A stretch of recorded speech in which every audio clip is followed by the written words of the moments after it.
Welcome to social post. నేను మీ వాసి ఆచార్య.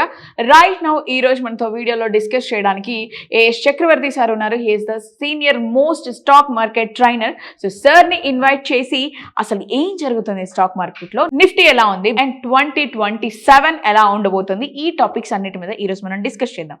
So sir ని ఇన్వైట్ చేసి వీడియోలోకి వెళ్ళిపోదాం. చలో.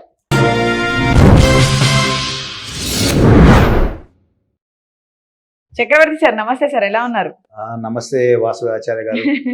సో మన వాళ్ళకి చాలా డౌట్స్ ఉంటాయి, మీరు కనిపించారంటే వాళ్ళకి ఇంకా డౌట్స్ వస్తూనే ఉంటాయి, ఎందుకంటే రైట్ చాలా ప్రాపర్ గా మీరు ఆన్సర్ చేస్తారు కాబట్టి.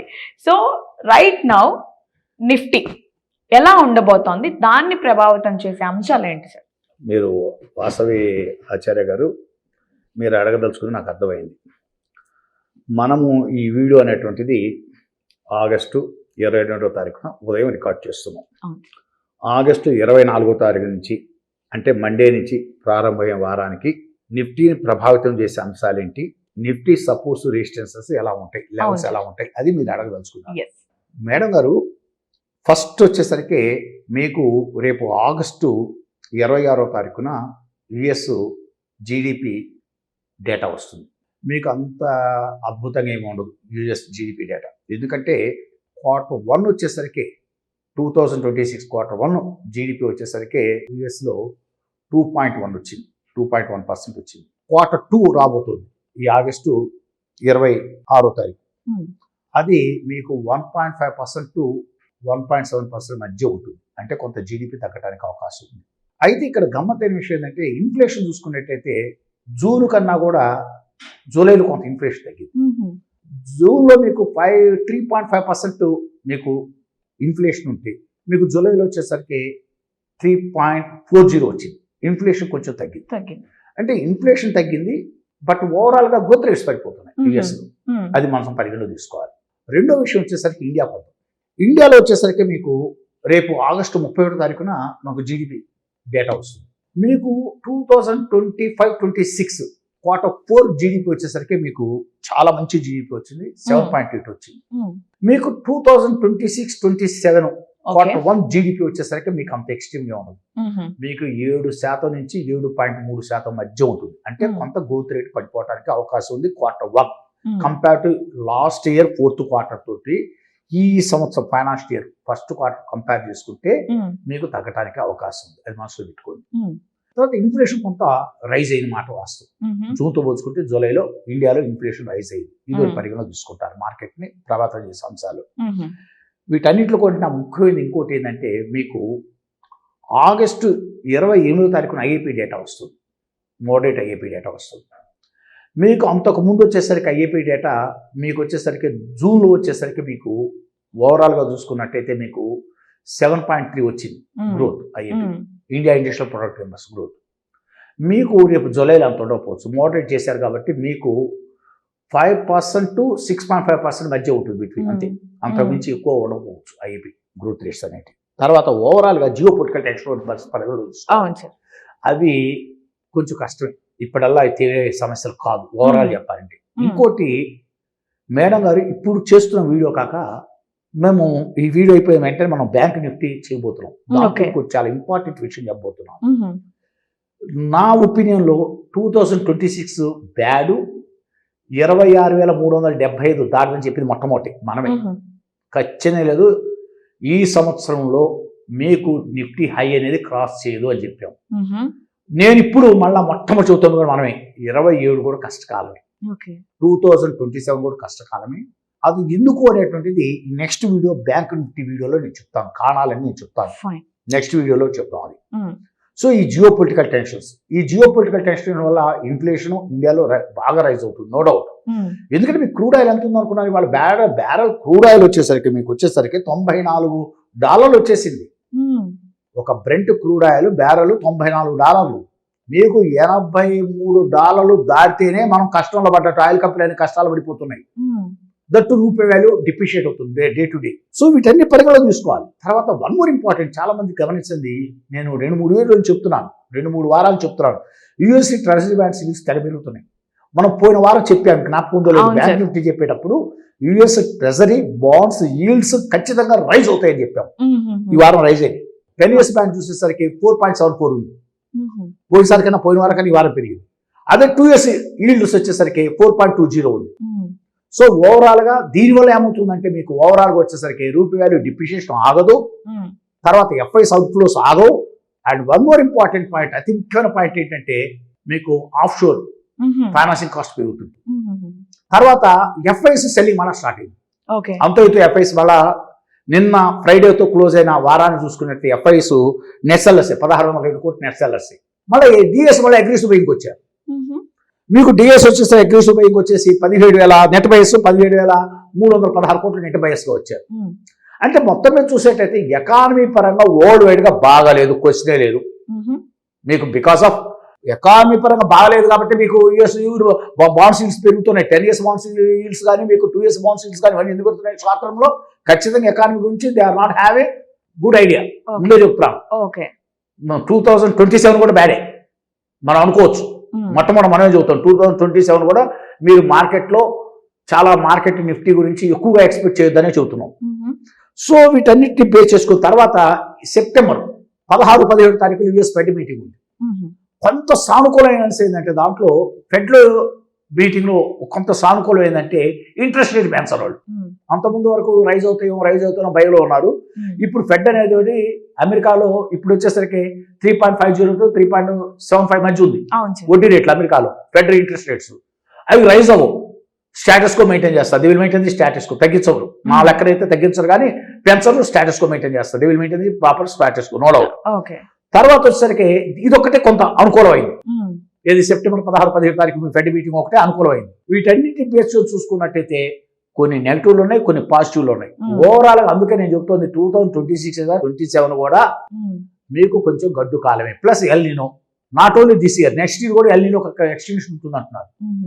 వీటన్నిటిని బేస్ చేసుకున్నట్టయితే ఇప్పటికే ఫుడ్ గ్రెయిన్స్ చూస్తున్నారు కదా ఏ రేంజ్ లో పెరిగిపోయినాయో. ఎడిబుల్ ఆయిల్స్ వీటన్ని చాలా విపరీతంగా పెరిగిపోయినాయి. షుగర్ అసలు అన్కంట్రోలబుల్ గా పెరుగుతోంది. వీటన్నిటిని బేస్ చేసుకుని చూసుకున్నట్టయితే మీకు నిత్యావసర ఎసెన్షియల్ కమోడిటీస్ పెరిగిపోతున్నాయి. వీటన్నిటిని చేసుకుని మార్కెట్ లో మనీ టైట్ వచ్చేసింది. మీరు అవునన్నా కాదన్న రియల్ ఎస్టేట్ మార్కెట్ డౌన్ అయిపోయింది.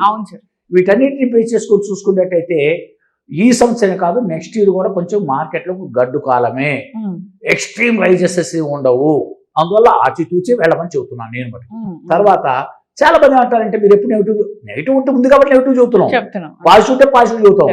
అందువల్ల ఇప్పుడు యాజ్ ఎకానమిస్ట్ గా ఉన్నదన్నట్టు చెబుతాం. ఇప్పుడు లేని జీడిపి 9.7 వస్తుందని ఎట్లా చెబుతాను? జీడిపి డౌన్ అవుతుంది చెబుతాం. ఐఐపీ డేటా డౌన్ అవుతుందంటే డౌన్ అవుతుందని చెబుతాం. ఇన్ఫ్లేషన్ పెరుగుతుందని చెబుతాం. అన్ఎంప్లాయ్మెంట్ పెరుగుతుందని చెబుతాం. ఎసెన్షియల్ కమోడిటీస్ ధరలు పెరుగుతుంటే పెరుగుతున్నాయని చెబుతాం. అంతేగాని లేని ఉన్నట్టు ఉన్నది మనం లేనట్టు మనం చెబుతాం. Market all these things consider. Market ఎప్పుడు కూడా అండి ఇరికియటానికి పెరుగుతుంటాయి, ఇరికేస్తాం కొట్టడం, ఇరికియటం కొట్టడం. ఎప్పుడు మార్కెట్ పడేటప్పుడైనా పెరిగేటప్పుడు ఎట్లుంటుందంటే పడేటప్పుడు లోయర్ టాప్స్ లోయర్ బాటమ్స్ ఉంటుంది.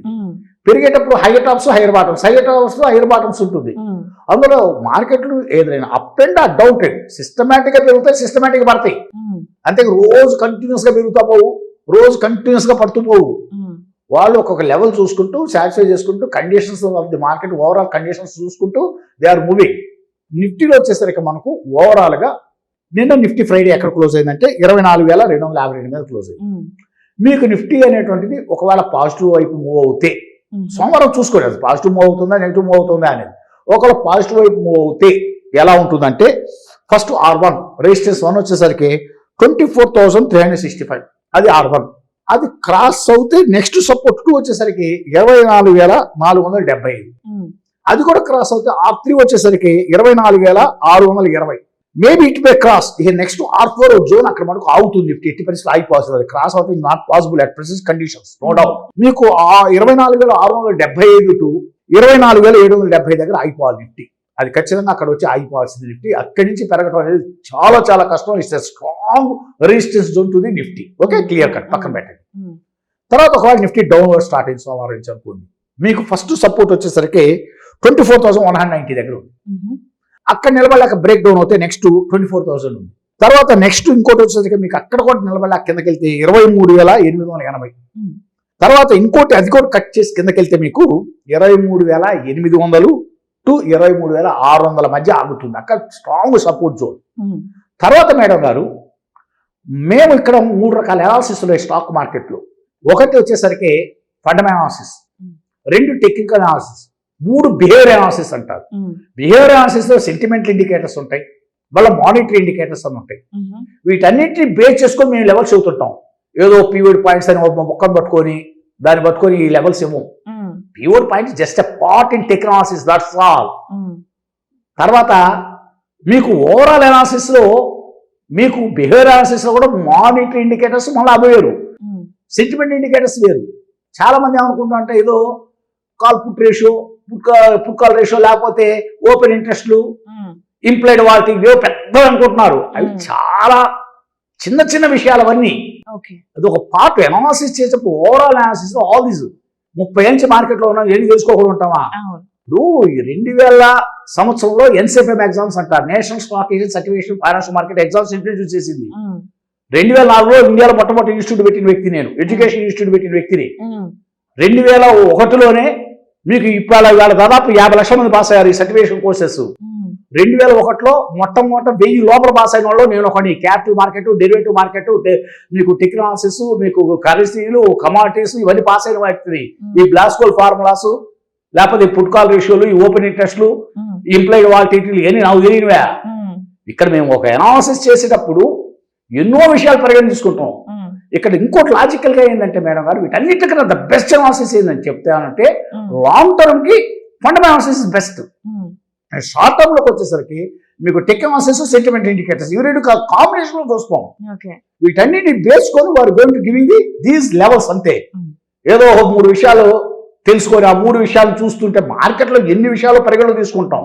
అటు సెంటిమెంట్ ఇండికేటర్ తీసుకుంటాం, ఇటు లాంగ్ టర్మ్ బేస్ చేసుకొని మాట్లాడతాం, ఇటు ఎకానమిక్ కండిషన్స్, మానిటరీ ఇండికేటర్స్, మానిటరీని బేస్ చేసుకొని మాట్లాడతాం, ఇటు చార్ట్ని బేస్ చేసుకొని మాట్లాడతాం. ఎన్నో విషయాలు పరిగణలో తీసుకొని మీకు 2004లో ఇన్స్టిట్యూట్ పెట్టారంటే 22 సంవత్సరాల క్రితం ఒక ఎడ్యుకేషన్ ఇన్స్టిట్యూట్ ఇండియాలో మొట్టమొదటి స్టాక్ మార్కెట్ బేస్ స్టార్ట్ చేశారంటే నా ఐక్యూ లెవెల్స్ ఏ రేంజ్ లో ఉండాలి? అంతే సార్. 1350 బ్యాచ్లు చెప్పారంటే ఓసారి ఎస్టిమేట్ ఎంతమంది తీసుకొని ఉంటారు? హైదరాబాద్ లో ఎంతమంది కంపెనీలు సిఓ తీసుకుంటారు? మీకు భారతదేశంలో ఉన్న ప్రముఖ బ్యాంకులు 3, చాలా ప్రైవేట్ బ్యాంకులు, పెద్ద 3 బ్యాంకులు డైరెక్ట్ నా దగ్గర కోచింగ్ తీసుకున్నారు. ఒక రేంజ్ పర్సన్ ని మేము ఒక అనాలిసిస్ చేస్తున్నాం అంటే దాని వెనక ఎన్నో విషయాలు పరిగణలో తీసుకొని మాట్లాడుకుంటాం. మన ఏమన్నా పిల్ల బచ్చానా? కాదు కదా. అందువల్ల ఎన్ని 1300 బ్యాచ్లు ఏమిటంటే ఓల్డ్ ఎవరు చెప్పినాడు 1300 బ్యాచెస్ స్టాక్ మార్కెట్ మీద. That record only once Chakravarthi recorded. అసలు ఇండియాలో మొట్టమొదటి ఇన్స్టిట్యూట్ పెట్టుకోండి, స్టాక్ మార్కెట్ ఇన్స్టిట్యూట్ పెట్టుకోండి. ఒక ప్రైవేట్ ఇన్స్టిట్యూట్ పెట్టాలని ఆలోచించి స్టాక్ మార్కెట్ ఎన్సిఎఫ్ఎం కోర్సెస్ స్టార్ట్ చేసిన నేను. అందువల్ల మాకు ఒక ఐడియాలజీ ఉంటుంది, మేము ఎన్నో విషయాలు పరిగణలో తీసుకొని డిస్కస్ చేస్తుంటాం. ఎనీవో ఫైనల్ కంక్లూజన్ మేడం గారు, thank you giving this opportunity mister Vasu Acharya madam, and to you and your social postal channel. And next దాంట్లో వన్ మోర్ ఇంపార్టెంట్ పాయింట్, ఇవన్నీ కూడా మనం ఎవరిని నిఫ్టీలో కానీ బ్యాంక్ నిఫ్టీలో కానీ లాంగ్ వెళ్ళమని కానీ షార్ట్ వెళ్ళమని మనం రికమెండ్ చేయట్లేదు. All these videos are making for education purpose. ఇప్పుడు మన వీడియోలు చూసి నాలెడ్జ్ పెంచుకోవడానికి ట్రై చేయాలి, అంతేగాని ఎన్ని 100 విషయాలు, అన్ని 100 విషయాలు ఇక్కడ డిస్కస్ చేయలేము. 40 రోజులు కోచింగ్, 70 గంటలు డిస్కస్ చేస్తాం ఇన్స్టిట్యూట్ లో. ఎన్ని 100 విషయాలు డిస్కస్ చేస్తాం, అవన్నీ వీడియోలో డిస్కస్ చేయాలంటే ఒక 15 నిమిషాల వీడియోలో నాట్ పాసిబుల్. వాటన్నిటిని మనసులో పెట్టుకొని కాచి వడబోసి ఫిల్టర్ చేసి అతి ముఖ్యమైన విషయాలు తీసుకొని వచ్చి మీ ముందు డిస్కస్ చేస్తూ ఉంటాం ఒక వీడియో రూపంలో. Any final conclusion, thank you given this opportunity. Thank you so much. Social poster channel. మీతో మాట్లాడడం కూడా I'm very glad sir. Thank you sir. ప్రతిసారి కూడా చాలా మంచి ఇన్ఫర్మేషన్, చాలా నాలెడ్జ్ ఇస్తూ ఉంటారు మీరు. Thank you sir. సో చూస్తున్నారు కదా, మీరు కూడా ఒకవేళ ఏఎస్ చక్రవర్తి సార్ తో మాట్లాడాలి అనుకుంటే మాత్రం సార్ కి సంబంధించిన డీటెయిల్స్ అన్ని కూడా నేను స్క్రీన్ మీద ఇస్తాను. ఒక్కసారి సార్ తో మాట్లాడి మీకున్న డౌట్స్ అన్ని క్లారిఫై చేసుకోండి. సో ఇంకో గెస్ట్ తో ఇంకొక వీడియోతో నేను మళ్ళీ మీ ముందుంటాను. అంతవరకు ఛానల్ ని మాత్రం ఫాలో చేయడం అస్సలు మర్చిపోద్దు. So this is Vasavi Acharya signing off.